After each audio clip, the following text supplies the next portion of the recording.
ಉಡುಪಿಯಲ್ಲಿ 3 ದಿನಗಳ ಹಿಂದೆ 5 ವರ್ಷದ ಬಾಲಕಿಗೆ ಲೈಂಗಿಕ ಕಿರುಕುಳ ನೀಡಿದ ಪ್ರಕರಣದ ಆರೋಪಿಯನ್ನ ಪೊಲೀಸರು ಬಂಧಿಸಿದ್ದಾರೆ.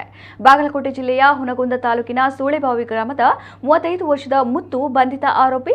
ಜನವರಿ 23ರಂದು ಬಾಲಕಿಗೆ ಲೈಂಗಿಕ ಕಿರುಕುಳ ನೀಡಿದ ಆರೋಪದಲ್ಲಿ ಉಡುಪಿ ಮಹಿಳಾ ಪೊಲೀಸ್ ಠಾಣೆಯಲ್ಲಿ ಪೋಕ್ಸೋ ಕಾಯ್ದೆಯಡಿ ಪ್ರಕರಣ ದಾಖಲಿಸಿ ತನಿಖೆ ಕೈಗೊಳ್ಳಲಾಗಿತ್ತು. ಈ ಪ್ರಕರಣದಲ್ಲಿ ಆರೋಪಿ ಅಪರಿಚಿತನಾಗಿದ್ದರಿಂದ ಆತನ ಪತ್ತೆಗೆ ಪೊಲೀಸರ 5 ತಂಡಗಳನ್ನು ರಚಿಸಲಾಗಿತ್ತು. ಹಲವಾರು ಸಿಸಿಟಿವಿ ಕ್ಯಾಮೆರಾ ದೃಶ್ಯಾವಳಿಗಳನ್ನು ಪರಿಶೀಲನೆ ಮಾಡಿ ಆರೋಪಿಯ ಮಾಹಿತಿಯನ್ನು ಸಾರ್ವಜನಿಕರಿಗೂ ಪ್ರಚಾರಪಡಿಸಲಾಗಿತ್ತು. ಸಾರ್ವಜನಿಕರ ಸಹಾಯ ಮತ್ತು ಪೊಲೀಸ್ ಅಧಿಕಾರಿ ಸಿಬ್ಬಂದಿಯ ಸತತ ಪ್ರಯತ್ನದಿಂದ ಜನವರಿ 26ರಂದು ಸಂಜೆ ಆರೋಪಿ ಮುತ್ತುನನ್ನ ಶ್ರೀಕೃಷ್ಣ ಮಠದ ಪರಿಸರದ ವಾದಿರಾಜ 3ನೇ ಕ್ರಾಸ್ ಬಳಿ ಬಂಧಿಸಲಾಯಿತು. ಆರೋಪಿ ಉಡುಪಿಯಲ್ಲಿ ಯಾವುದೇ ವಿಳಾಸವನ್ನು ಹೊಂದದೆ ಅಲೆಮಾರಿಯಾಗಿದ್ದನು ಎಂದು ಪೊಲೀಸರು ತಿಳಿಸಿದ್ದಾರೆ.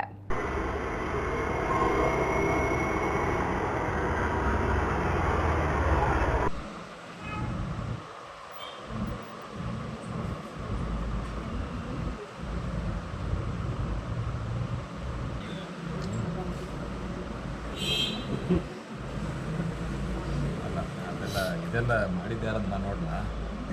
ವಾಟ್ಸಪ್ ಗ್ರೂಪ್ ಒಂದು ಕಾಣಿಸ್ತಾ ನಂಗೆ ಗಮನದಲ್ಲಿಲ್ಲ. ಈಗ ಫುಲ್ ಬ್ಲ್ಯಾಕ್ ಉಂಟು.